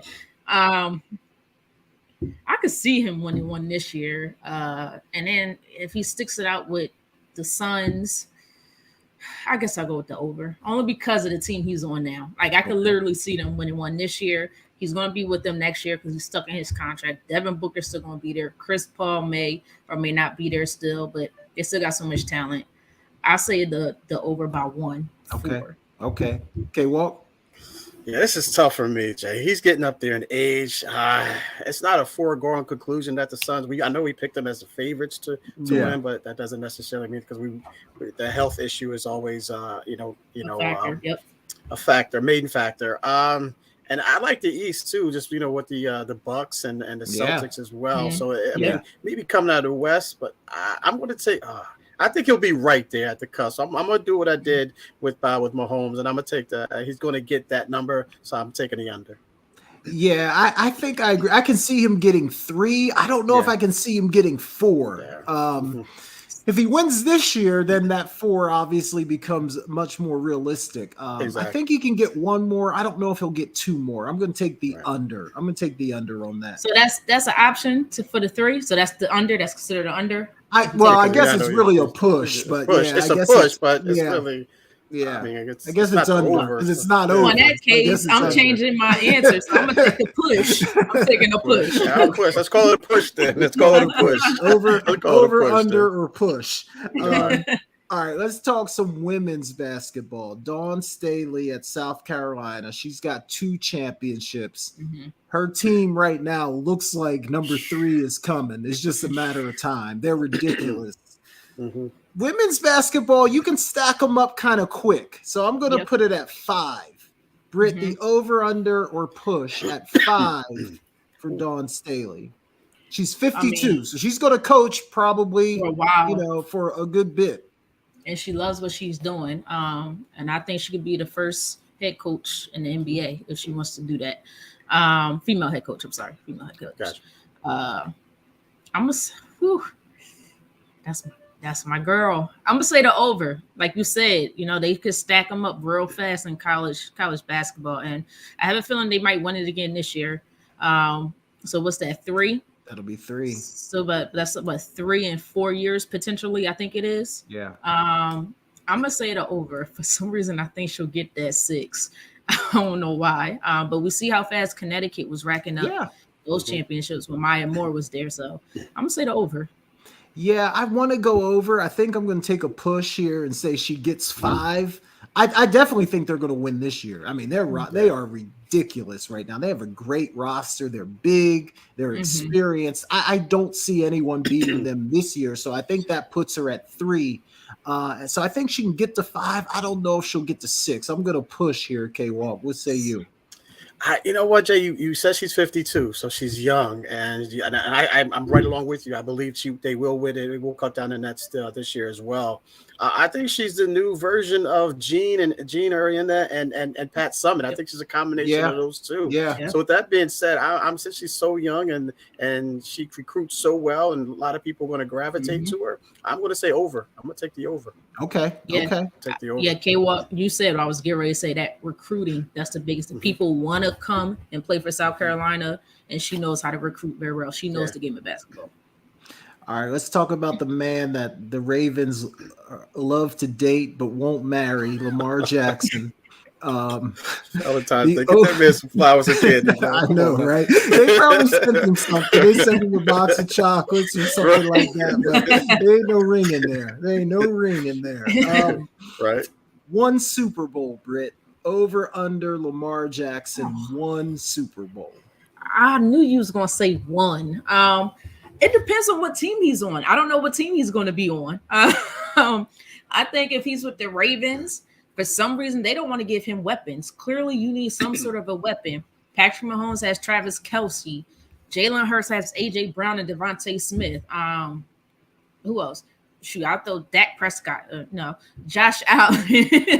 Now, that was me being the Eagles fan. Josh Allen has Stephon Diggs. But you see where I'm going here. I think if he stays with the Ravens and they maintain this status quo as far as playmakers, I'm saying under. I don't think he'll win one. I don't. Yeah, I'm taking the under no matter where he goes. I don't think he's going to win one. I just don't see. I think there's other guys that obviously we talked about all the great quarterbacks in the AFC, and even the ones that maybe we still have him ahead of right now, those guys are coming. So it's not going to be long before some guys pass him up. So that's just in my opinion. And people are going to say I don't like Lamar or whatever. I just don't think he's ever going to win one. But K-Walk, what say you? Yeah, I'm gonna make it unanimous. I don't see it. They just got rid of Greg Roman too, the offensive coordinator there at Baltimore. So I'm predicating this basically. He's staying in Baltimore. So I don't see him winning because everything that we talked about earlier, the over under with Patrick Mahomes, and then 49ers and the Eagles being what we expect them to be next season. So I don't see him winning just based off of those 3 teams alone. Not to mention Cincinnati and Buffalo and all those teams that are right there in the 100 things. So might be good. Yeah, exactly. So I'm going to say under. He doesn't win. Okay. All right, let's do 2 more. Okay, well, let's talk about your 49ers for a second. If I set their win total for next year at 12, you taking the over or under on 12 wins for your 49ers next year? And my quarterbacks are healthy? My quarterback is healthy. That's the question. I mean, Purdy, I mean, we know he's going to be determined. You got to factor all that in, K-Walk. Yeah, I did. I was just, I looked at the schedule. We don't have dates, but we have where, who we play home and who we play away. It's very favorable to the 49ers based off of this past season's win-loss total for each team. So I'm going to go over. They won 13 this week. This past season. So I think they equal that, or not, if not they get a little bit better. They lost a couple games in the early season to the Bears and that monsoon, no excuses. To the Falcons, they should have won that game. I don't know what happened there, even though I was there. So I'm gonna say over. I'm gonna take the over there. I think they come back home. I'm going to take the over as well, regardless of who the QB is. They prove that they can win with whoever's under center. Right. So I'm going to take the over on 12. Britt, what say you for K-Walk's 49ers? Can they get over 12? I'm looking at the schedule now. Hell yeah. I'm sorry. Right? See that? Yeah. Like they got the Cardinals, the Commanders, of course, Seattle twice because it's your division, the Cardinals twice division. Rams twice division, the Giants, the Ravens, the Bucks. The Bucks is not the same without Tom Brady whatsoever. The Steelers. We do have the NFC East. We do have the NFC East next year, so that's going to be. I'm looking. I said the Commanders and all them. I'm just looking through real fast. Oh, I didn't know you said NFC East. The Giants, Cowboys, and Eagles. I'm not sure which way that could go either way, so I'm not sure which way. But just based off the other teams. Yeah, I could see a 15 win season here. 14, good, like 13, 14. I want this. Okay. All right. Well, let's talk about your Eagles now, Britt. Got to the Super Bowl, 14-3. Yep. I'm gonna set the number at 13 wins for your Eagles next year. You taking the over or under? Taking the under. I think maybe 11 or 12. Some much tougher schedule. You got the Chiefs, the Bills. Actually, hold on. Let me pull it up now while we're talking. I'm sorry, guys. I don't have that. I gotta pull it up now. Y'all can talk about whatever, so we don't have dead air. No, I'm just kidding. The Commanders, Dallas, the Rams, the Patriots. We have the Giants. The Jets are rising. What's the tougher team? We had the Niners, tough team. Bills, tough team. Dolphins, tough team. Chiefs, tough team. I think everybody else we could basically be pretty decent against. But those last couple teams I mentioned, Niners, Bills, Dolphins, Chiefs, those are going to be, what is that, 4 games right there? They can be pushed either. They can be pushed either way. So it's different. I think we have the toughest schedule going to next year. Yeah, and don't sleep on them boys either. I think the we don't even know what team we're going to have next year. So I think the NFC East. We can sleep on them this year, though. No, I'm just kidding. I think the NFC East on a whole benefited because they played the divisions they played this season that just passed. They weren't very good. I mean, that's just plain and simple. So I think they benefited. I think next year it's going to be more difficult. So I'm going to take the under as well. But K-Walk, what say you? Yeah, based off of that schedule that Britt just laid out, I'll say the under, not by much. I'll say maybe 12 at the most. So you say over 12, right? I think I said it at 13. Yeah, over 13. Okay, so under. Yeah, I'm gonna say 12. So I say under. Yeah, I said like 11 or 12. That's enough to get you in the playoffs. Yeah, that'll get you in the playoffs. That'll get you rolling for sure. All right, guys, let's talk about the halftime show. We haven't talked about it. I've heard some mixed reviews on it. Rihanna, however you say her name. Some people thought she was great. Some people fell asleep on the performance. K-Walk, long enough to do it. Long enough to get it. I'm not a fan of the halftime show, guys. And it's not because of Rihanna. I want to watch the game. I don't care about all that pregame, post-game, end game, all that stuff that goes on. I just want to watch the game. That's basically what I am. My wife and my daughter, they watched it. They enjoyed it for the most part. I took the garbage out, to be honest with you, doing the show. I literally took the garbage out. Not calling her garbage, ladies and gentlemen. I'll jump down my throat. And a lot of people were talking about, she's pregnant. I think that was more exciting than anything, and people were wondering if she was pregnant again. So, Jay, it was just a lot of people doing the same thing, looking the same way. She kind of scared me when they rose her up. So they were trying, I'm like, whoa, that's a little risky. You rose up high too. Yeah, what? I was a little nervous for it. But overall, no, I didn't, I'm not a halftime person, especially with Rihanna. Rihanna, she's all right. Rihanna, I don't know how I'm pronouncing that right. I'm an old guy like you, Jay. Get off my lawn. Get off my lawn. But I gave it a. If you're looking at it from a grade standpoint, I gave it a C, man. I just didn't do anything for me. It didn't do anything for me, and wasn't like that was horrible. It wasn't horrible, but it wasn't great either. Yeah, no, man. I think you're. For me, I feel the exact same way. I'm just indifferent about it. It didn't make me say wow, but it didn't make me boo either. You know, exactly, it was just right. it was just okay. Nothing spectacular. Maybe I'm not the demographic anymore that they're looking for. Exactly. But yeah, it was just kind of meh. Is that what the kids still saying meh? Yeah, that's kind of what it was. I don't even know, Jay. So I'm with you, man. I'll give it a C. But Britt, maybe you're more in the demographic that they were trying to speak to here. What say you about the performance? First of all, guys, her name is Rihanna. Rihanna. Okay, there we go. Rihanna. Okay. No, I'm gonna shout out my Uncle Kev and my Aunt Shell because they had a fun Super Bowl night, and they made that performance so much more exciting. Than the actual performance. No. Okay. I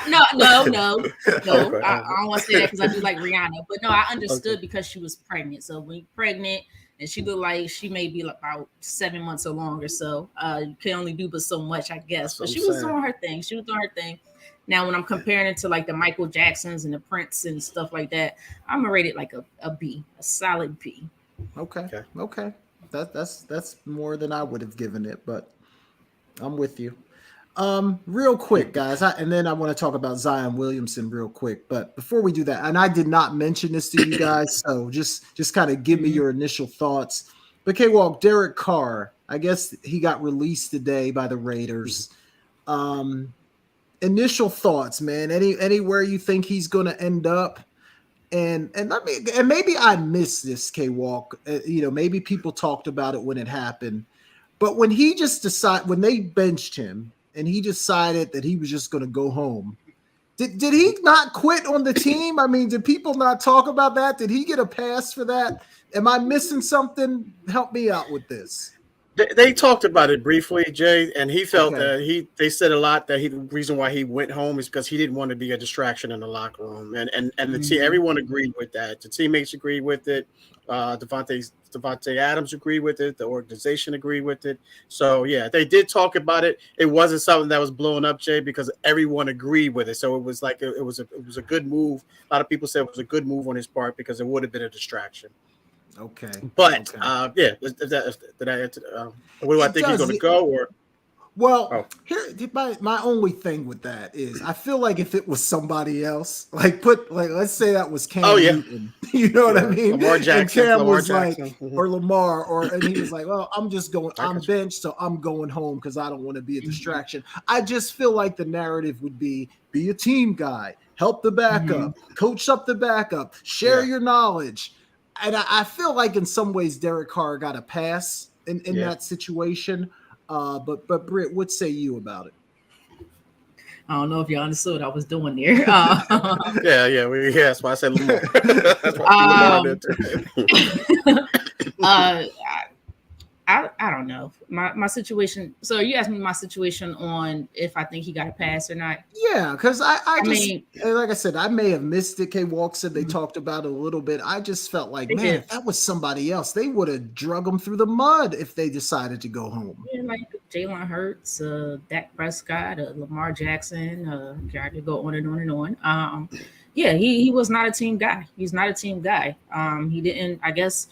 And it makes no sense to me why he got away with it the way he did, because he communicated with the organization. I don't care if you communicated with the organization. That's how they be a team first. Be a team first guy. Exactly, Carol. That's how they got away with it. And then look, you don't want to be a part of the team, but then you don't want to get traded. That makes no sense. You didn't waive your no trade clause. You fought tooth and nail for that. Smart, so that it was smart. Yeah, it was smart. We'll get into that. But at the same time, if you want to, if you don't want to be a part of the team, then trade your no trade clause and just get away. You're making everything so complicated and difficult, and to me, it just looks bad on his part. But they get away with stuff like that. K-Walk, any early guesses of where he might end up? Who that? Shout out Derek to Carr. my man. Oh. Scott. Yeah, I'm saying who that nation. Oh, okay. Who that nation. I got you. He was like, Shout out to my man Scott. Because what happened was, if you look at it, he visited one team, and that was the Saints. So after he visited with the Saints, that's where he knew he wanted to be. He wanted to be in New Orleans. He wanted to be a part of that Who Dat Nation. So immediately after he visited them, he went back to the brass of the Raiders, Mark Davis, and said, "Listen, I'm not going to accept any trades," because they could have traded him anywhere. The Jets. There was a lot of talk about him going to the Jets. So when that started to circulate, he was like, whoa. I'm controlling this narrative right here. So he was like, listen, well, no, you're not trading me anywhere. You're not getting anything for me. They had to cut him obviously today by I think 4 p.m., 4:05, whatever time it was. So because he was due $40 million at a roster bonus. So I think that's where he goes. I think he only visited one team. I think he fell in love with those guys. He saw what they have over there. They're just a quarterback away in a lot of people's eyes, and he knows how bad that division is coming off. It only took 8 wins to win that division to get to the playoffs. Yeah. So I think he goes to the Saints in my opinion. Yeah, they certainly need him too. I mean that could end up being a really good fit. One more football question, then we'll jump over and talk some basketball. Britt, Eric Bieniemy, why can't he get a head coaching job? I have no freaking idea. I don't. I really don't. And I text you guys when Eric said, K-Walk, I'm calling Eric like he's here. Like K-Walk said in our text thread, he should have been had a coaching job. He should have had a coaching job before Jonathan Gannon. I agree with you. I said he should have had one 2 years ago, after they won the first Super Bowl or whenever that was. I don't know why. I don't know if it's a situation of the Chiefs is like, you're that important to us, so we're going to put some crazy information out there. I have no idea. But Andy Reid is not that type of person, at least as far as I've known Andy Reid. He would never do that. He wants him to excel. I don't know. I really don't know. I don't know if because they like it's enough black coaches out here. They'll get into that type of situation. We don't want another one just yet. I don't know, but he's well deserving of it. He's such an incredible offensive mind. He draws up plays like no other, especially when it comes to adjusting. Look what he did in the Super Bowl in that second half. We just spoke about it earlier. I have no idea why they will not give this man a head coaching job. And to me, it's a shame. It's horrible. Yeah, and K-Walk, there's been like some rumors that maybe he needs to get out from under Andy Reid's shadow, right? Because even if the offense plays great, everybody says, oh, that's Andy Reid's offense. Even if Bieniemy's making adjustments, even if he's calling some plays, whatever the case may be, Andy Reid gets the lion's share of the credit for that offense. Does he need to get out from under that shadow, K-Walk, to maybe get some more recognition? Or what say you? Why do you think he just hasn't had that opportunity? Yeah, I think he may be the successor to Andy Reid. In my mind, I think Andy Reid's got a couple more years left in him, and he may be turning the reins over to Eric Bieniemy. This is just me, in my opinion. I haven't heard it from anywhere, but the more and more I think about it, I really thought that he had a shot at going after that the Cardinals job. That was the remaining vacancy in the NFL. But then once who got that? Gannon is Gannon, right? Gannon got that right. Once he got that position, or got that head coaching job, I'm like, where is Eric Bieniemy in this? Why he didn't even interview with anyone? So I'm thinking to myself, I say maybe because one of the questions that I'm gonna pose tomorrow night on my show is that because you actually posed it too, Jay, is will Andy Reid retire? But he came out and said that he's going to be back next year. Yeah, that doesn't necessarily mean he's going to be back the following year or the year after. I think he stays put. But to answer your question, Jay, I think he definitely has to get from underneath Andy Reid's shadow. But I think he does that by staying in Kansas City and allow Andy Reid to walk off in the sunset. That'd be a nice transition. Go ahead, Britt. Yeah. I will say there has been rumors out there. From Dang, big time. No. Because it's funny, K-Walk, that you said that because I was thinking the same thing prior to the show. When you was talking about Eric Bieniemy earlier, I was like, I wonder if he's waiting for the Chiefs position because he would be perfect there. He's been there. He knows all the players love him, so forth. But also there's been rumors out there from big time like Woj and all them shams not quite them, but a few others, saying that he's been in talks with other teams to be their offensive coordinator plus like an assistant head coach, because you can't promote unless there's some sort of a title change, or you can't hire unless there's like a title change of some sort. Right. Exactly. So there have been a lot of rumors saying there are teams. I don't know if it was the Ravens. There were two teams that they mentioned. The Ravens was a team that was on the Ravens radar. was one of them, and then there was another team. So we'll see what happens. Yeah, that'd be interesting. Man, I don't know if I'm him if I do that, because you're right, K-Walk. I mean, how much longer is Andy Reid going to go? I mean, even if it's 2 or 3 years, Bieniemy's still young enough to where he can have a nice, if they would transition him in KC. But you're right, Britt. I heard those same things. Like maybe he goes and coordinates the Ravens, works with Lamar Jackson, gets some recognition there, and then transitions to a head coaching job. But K-Walk, to your point, there's probably not anything better than taking over in Kansas City as long as Patrick Mahomes is there. So yeah, good stuff there. All right, let's shift gears to basketball, guys. I really just want to talk about one guy, Zion Williamson. We saw him get himself in shape prior to the season starting. But I mean, this guy, he's hurt. He just re-aggravated his hamstring. I'm starting to get worried about him in the same way that we've talked about those really tall, thin guys getting the foot and ankle injuries. I'm worried about Zion in the opposite. His body's is big, carrying around a lot of weight. I feel like he's always going to be injured. K-Walk, what say you about Zion? Is this going to be a chronic problem? Is he ever going to be able to stay on the floor for 82 games? No, Jay, and when you're talking, and it's not even the same injury, it's like multiple injuries, like different injuries. It's his foot, it's his knee. Now it's his hamstring, and we know how delicate hamstrings can be, and the recovery time from that. And a guy like that with his weight, I don't know what he's doing, as far as his diet goes, but we seen him, with the knee injury and coming down. He could jump out the gym, but that means that you're coming down a lot harder, on that floor and on that, those, whatever it is, your knee, your ankle, in this case, your hamstring. I think he's going to be one of those guys, Jay, that we've talked about in the past, like, like a Greg Oden, these type guys that kept injuries kept them out of the league or kept them from getting on the court. I think Zion, all signs point to it. Zion, man, I mean, I feel bad for the guy, but at the same time, if he's not doing what he's supposed to be doing as far as his diet regimen goes, then I don't feel bad for him, because if that's what it takes, man, then that's what you have to do. He's still on his rookie contract, so it's going to be interesting to see what they pay him, if anything, once that contract is up, and how healthy he will be. But to answer the question, Jay, I just see this being an ongoing thing, man. It really looks like that to me.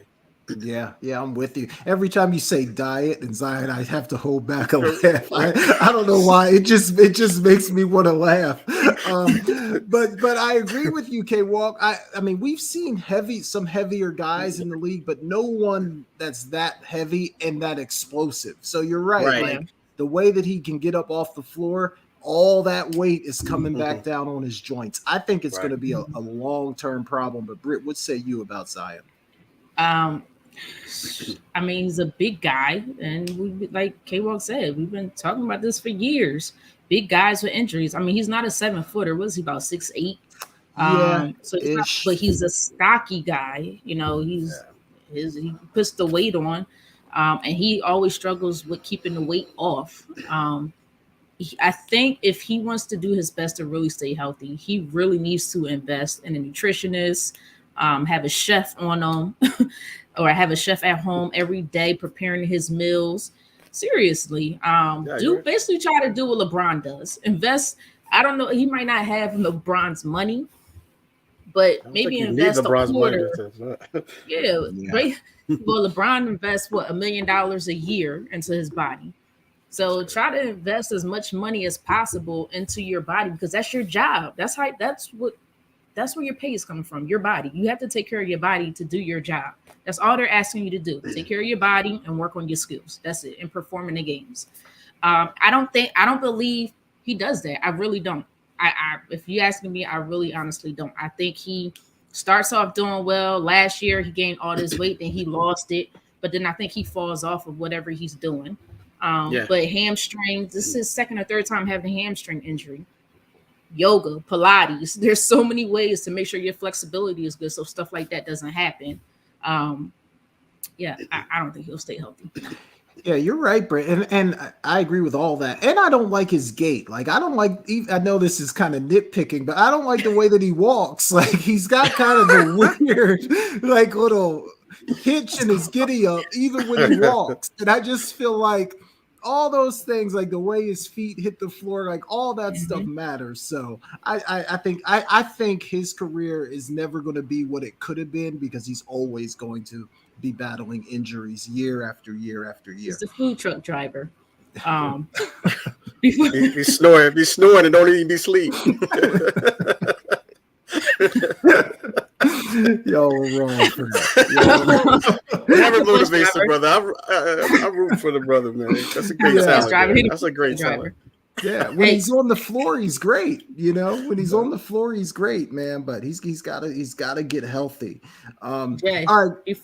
Before you action before we get into the rants and who's balling, can I ask one question that we didn't talk about? Go ahead, throw it out there, Britt. Favorite Super Bowl commercial? Like, what the heck? We didn't even talk about it. Should I go first? Y'all want to go first? Yeah, I can go first because I don't have one. I really didn't pay that much attention to the commercials. I was when the game went to commercial, I was on my phone texting people talking about the game. I couldn't. The only commercial I've heard some buzz about is the Tubi commercial. I guess we'll be talking about that. So I guess I'll check that one down as the one that caught my attention. But other than that, Britt, I didn't. There was nothing that really made me say, "Oh, that was a great commercial." Yeah, I was watching it. Again, I was at my Uncle Kev's and Aunt Shell's house, but it was loud. But there was no commercials that was interesting. These commercials are starting to get very, very bad. But that Tubi one, let me tell you, the whole house shut down. The whole house shut down. I was like, whoa, who changed the channel? So that fooled everybody in the house I was in. We almost got mad. Hey, well. Yeah, I love some of the reactions that I've seen on like TikTok when people were watching the game, their reaction, they're watching the game and that commercial came on. People were looking for their remotes. And I thought it was funny. It didn't get me. I thought it was good. I said it didn't get me though. But I have two actually. I have the one with Ben Affleck and J-Lo when Ben Affleck was working at Dunkin' Donuts and J-Lo pulls through the drive-thru. And she's like, "Oh, this is where you go every time you tell me you're at work." So they get into a little test. And so Ben Affleck was like, "All right, guys, I gotta go." So before he left, J-Lo was like, "Give me a glaze." I thought that was pretty funny. And my favorite one was the I've actually followed him on Instagram. The Mexican Flag Football League. I don't know if you guys saw that. The girl who was trying to pull her flags. That was funny, especially when she got everybody. She went home. She got to her mom. Her mom was like, "Oh, it's okay. Give me a hug. Give me a hug." And then she tried to pull a flag, and the next thing you know, she dodged hers. I thought those were my two favorites for sure. Yeah, I do remember that one. Go ahead. I know Britt. People are going to look at this and be like, "Why is she rolling her eyes when you say I'm so tired of Ben Affleck and Jennifer Lopez. Like, I love J-Lo. But if I got to hear them one more time, I don't want to hear them, see them. It's I don't follow like that. I just thought it was funny. I just thought that was funny. Every channel I turn on, there's their face. I'm like, oh gosh, these two again. No disrespect though. All right, let's get into our rants, guys. Every week, ladies and gentlemen, we like to do a 1-minute rant. You can be positive, you can be negative, whatever is on your heart, whatever is on your mind. You get 1 minute to get it off your chest. I hope nobody steals mine this week because I only have one topic prepared. But K-Walk, I'll let you go first, man. What you got this week? Yeah, I have one, and we kind of talked about. You guys kind of talked about it. I didn't really comment on it because I knew it was going to be my rant. I'm glad I went first. But my rant is for it's a Super Bowl and the field conditions there in Arizona. I took you. Sorry, Jay. I got you back. Got you back from last week when you took Cynthia. Caitlin Smith. That was kind of mine. Peyton Clark. Sorry, brother. I didn't have a second one because I just this the whole thing with this field. Everything you guys mentioned. Not to mention, I went back to see when was the last time that the Cardinals played on this field? And we all know when the Super Bowl is going to be ahead of time. So we all know the location, the stadium, everything. They didn't play. The last time the Cardinals played was Week 16 in the regular season. They had the Week 17 and Week 18. They played on the road. Then they had the wild card weekend. Then they had divisional rounds, and then they had the NFC Championship, and then they had 2 weeks between the championship and the Super Bowl. We talked about how these guys were slipping all over the place, how the guys had to change their cleats. It just looked like they were playing on a sheet of ice, and I think it cost some big plays, and it could have if you really want to nitpick, how close that game was. It could have cost that game. It could have went the other way. That field. So just the NFL needs to get it right, like Jay. That someone has to be fired, or they have to go somewhere else with this, because from Week 16 to the Super Bowl, there's no reason why that field was in the conditions that it was in. Yeah, man, 100% inexcusable. I saw a TikTok today of the guys who did the field before the Super Bowl. They were talking about how this is great grass. It holds well. It's non-slippery. This is going to be great. And it just turned out to be the complete opposite, man. It's just totally ridiculous. But yeah, that was my rant as well. So I'm going to forego my rant tonight. And Britne, Monique, what you got for us tonight? No, that's not my rant, but no, I agree with you guys. That's on the Super Bowl, and but they put that field in, they implemented or they inserted that, however you want to say it. I think January, like mid-January, and they had a whole month to work with it. And the guy was saying how he could control the soil levels and stuff like that. I'm like, that's some bull. That's a bull face. That's bull crap. Like, that's bull crap. Like, what? Because there's no way that should happen ever on that level. Not at the Super Bowl level. Yeah, exactly. That particular stage. Thank you, K. Walker. I was having a brain freeze there. But my rant. I'm gonna just say it. The doubters of Jalen Hurts. That's what I'm coming at right now. The doubters, yes, the Chiefs won. Congratulations to them. It was a great game. But the doubters of Jalen Hurts. All I heard all year round, he's okay. He's an average quarterback. He ain't that good. Yada, yada, yada. He's just talk. He's all smoke, whatever you want to call it. He played one of the best Super Bowl games from a quarterback position that we have seen in a very, very long time. He actually outplayed Patrick Mahomes. Patrick Mahomes got the Super Bowl MVP because he's the winner. That's Chiefs won. But he outplayed Patrick Mahomes even after that fumble. And although he made that fumble, which was a big mistake, he's not the reason they lost. He is not the reason that Eagles team lost, and we know that. He made up for that time and time again, especially on that very last drive when they tied it up 35-35. That was all Jalen Hurts, but I'm so proud of this team. I'm not disappointed that we lost. It's a little disappointing, but I'm not hurt by it because we see such a bright future. So Philly. And look, Philly fans was going crazy. You had a lot of disappointment, but I don't know if y'all heard. They was filling up Broad Street cheering after the game, screaming chants and all that, because I think it's just positivity. They see a bright future, and that sports seems like it's coming back. Our sports town seems like it's coming back. Right now, we are a city of almost. I will say that. We're a city of almost, but we'll get Fred, there eventually. Where'd you hear that? I didn't heard nothing but good things about Jalen Hurts. I didn't hear any doubters. I don't know where did you hear that from? National media, really? Everybody. Oh yeah, Chris Sims. I'll name him. Call him system quarterback. Like I said, I didn't hear that. You said he was not accurate. But no. But as a quarterback as a whole, no, I didn't think. I'm not saying he was the best. I'm just saying he's not the best quarterback. But I thought all year long, and even when we did our preview before the season even started, I say the season is going to be how Jalen Hurts plays. If he steps up, I thought he did an excellent job. Between players, the 49ers punter came out. Robbie Gould, is that his name? Whatever his name is. Yeah. You said, just make Jalen throw. Easy win. Well, I agree with that. Yeah, I agree with that. No, but that doesn't. But I'm not putting him down though. Yeah, I'm not putting him down. But I agree with that. That's doubting Jalen Hurts and his ability and the things that he improved on. But Jalen Hurts came out all year long. He showed you. I could doubt him up just with the best with him, and he showed you in that Super Bowl. I agree. So. Yeah, he was really good. I don't think there's any question about that. He was really good, and Eagles are going to have to pay him a lot of money in the next. Please, this Jalen. is his third year.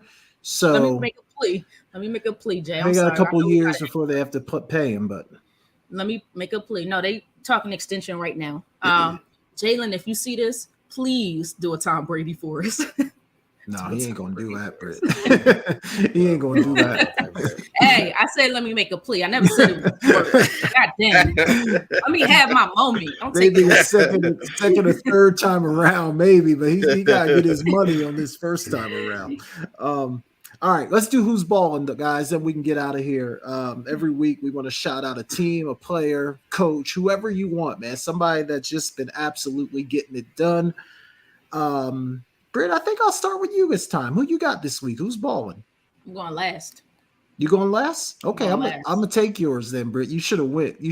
Okay, Walt, go ahead, man. Lead us off. All right, I have 3 here, but we kind of touched on the other 2, so I don't want to sound redundant. So I'm going to go with Nikolai Jovic. I mean, I just think he's doing an excellent job. I didn't realize I was watching the game last night, the Miami Heat, and he averages a triple-double, 24.9 points a game, 11.4 rebounds, and 10.1 assists for the season, ladies and gentlemen. But he had another outstanding game last night in a 108 victory over my Heat.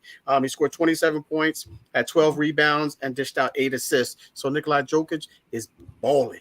Yeah, absolutely, man. He was one of the guys I was thinking about talking about. I was going to talk about Jalen Hurts. I feel like we've kind of talked about him enough tonight. We mentioned that Chiefs offensive line. I was going to maybe talk about them. I'm trying to get into Britney's head right now. I'm gonna talk about South Carolina women's basketball. That was one of mine too, Jay. Undefeated. They beat LSU on Sunday in a matchup against 2 undefeated teams. Kind of as we mentioned earlier, Dawn Staley's doing an outstanding job. She has an outstanding roster. And those women of South Carolina basketball are absolutely balling. Yeah, Camila Cordoza, man, she had 18 points, 13 rebounds. Yeah, ridiculous. Yep. All right, Britt, what you got? Well, I'm gonna shout out Jalen Hurts. He just had an incredible game, guys. I feel like I'm not even a mom, but I just felt like a proud mom. That's all. So I was so excited for him. But you know what? I'm gonna go the opposite way. I have to give him due credit. I gotta go with Eric Bieniemy. I think the adjustments that he made in that second half was so magnificent. Like, I really do. They were that good. So I'm going, and the reason why I said Eric Bieniemy, because Andy Reid said Eric Bieniemy was the one that gave him the adjustments. So I'm gonna go with Eric Bieniemy. His players played well, got our defense big time. They was balling. What was the heck is so funny? Because last week I said you said it was Andy Reid. You said I said it was Andy Reid because he delegates to Eric Bieniemy. You just don't want Andy Reid to get that credit. I believe because I said Andy Reid's the guy, but you love Andy Reid and you said he's I love Andy Reid. Why would I know not give him I know, but why you can't give the credit to Andy Reid? What did Andy Reid just say in his own interview?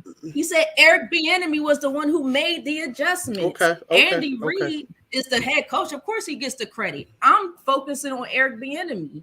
If the head coach said the dad on offensive coordinator did what he did, why would I not give him credit? Okay. You're talking to a Philly fan saying I can't give Andy Reid credit? No, I'm not saying that. I'm not saying that's why I said what I said. Okay, no, sorry. I thought it was Andy Reid. All right, y'all. Good stuff.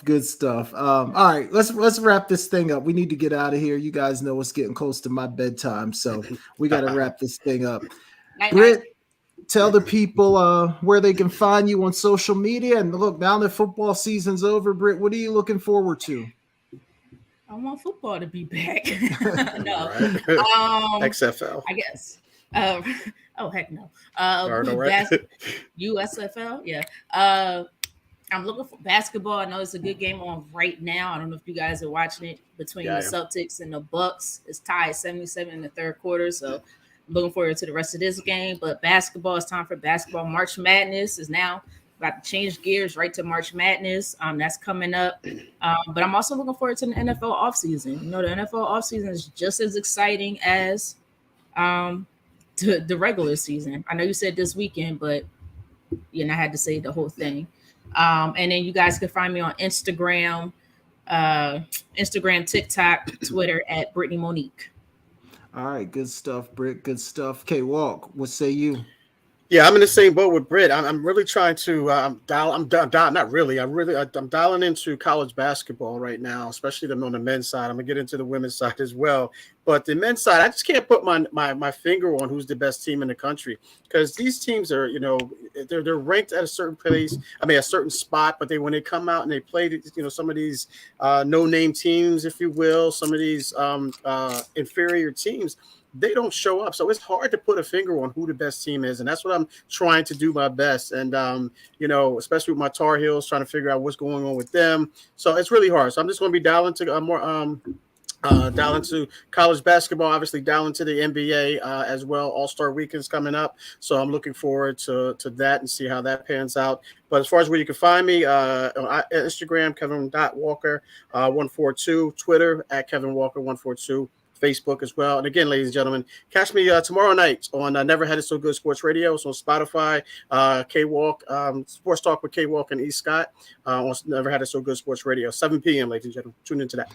All right, good stuff there, K-Walk. Yeah, look, I'm obviously the basketball is going to be great, but K-Walk, you mentioned that the XFL starts this weekend. I'm going to give it a shot. I'm going to take a look at it and just see if I can get into it at all. I did kind of enjoy the USFL last year a little bit, especially towards the end. Yeah, that I think that kicks off in April, maybe. Yeah, but we got XFL football starting this weekend. The Rock. He's in charge of that league now, so they're trying to get some momentum behind it. I'm going to check out a little bit of XFL football and see if I can get into it at all. It's a long shot, but I'm going to give it a shot. Yeah. And you guys can find me at Jason Talks Sports on TikTok, Instagram, and Twitter. And guys, again, go ahead, Britt. I'm sorry. That's the one commercial I did hate. I hated that USFL commercial. No, the USFL, did y'all see that? When it said football will be back in 2 months, I got all excited. I'm like, wait, NFL's coming back? It was freaking USFL. I don't care about that. Yeah. I'm trying to get into it just to watch some football, but it's tough. When you don't know anybody, it's definitely tough. Yeah. All right, good stuff, guys. That was fun. We'll be back here next week at 7 p.m. Guys, if you're watching this show, do us a favor. Hit that subscribe button. Hit that like button. Share it with your friends. You could also listen to this, guys. We're now on Spotify. We're on Google Podcasts. We're also on Apple Podcasts. So share that with your friends as well. Again, we're just trying to grow this show as quickly as we can. We know it's a long road, but all of your support definitely helps. So we definitely appreciate it. And we'll be back next week at 7 p.m. Thank you for listening to The Sideline Speaks. For Britne Jones and Kevin Walker, I'm Jason Collins, and we'll see you next week. You're inside Never Had It So Good Sports Radio with Princess Cooper, Tim Moore, David the Duck Riley, Jason Collins, Shoshana Cook, Britne Jones, Travis McGee, Eric Scott, and Kevin Walker. We make it easy to talk sports.